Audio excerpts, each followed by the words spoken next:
Yesu akakuja kwa mji kuongea na kundi kubwa la watu waliokuwa wamekuja kumsikiza.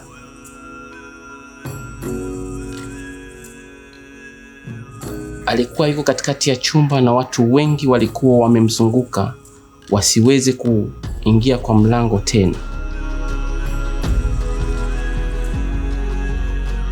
Wanaume wanne walikuwa wamebeba mgonjwa aliyekuwa na ukoma wakitarajia kuwa Yesu atamponya.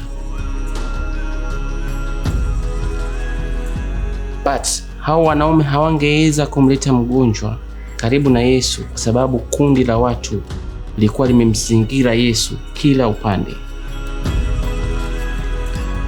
Nao wakaamua kupanda juu ya paa ya nyumba na kutoa sehemu ya paa ya nyumba ili wapate upenyo.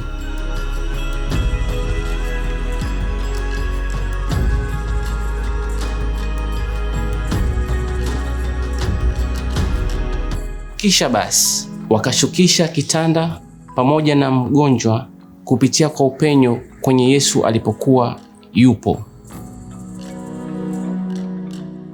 Yesu alipoona imani ya rafiki za huyu mtu mwenye ukoma, akamwambia mwenye ukoma, dhambi zako zimesamehewa. Hivyo basi wanadini wakubwa hawakuwa na raha na tendo hili waliposikia Yesu amesema kuwa dhambi zake zimeponywa, wakishauriana na kusema, si ni Mungu pekee ndiye anaweza kusamehe dhambi? Yesu naye akawajibu akisema, je, ni gani ngumu, kusema kuwa dhambi zako zimesamehewa, ama kusema inuka na uende zako? Nataka mjue kuwa mimi niko na uwezo na mamlaka ya kusamehe dhambi.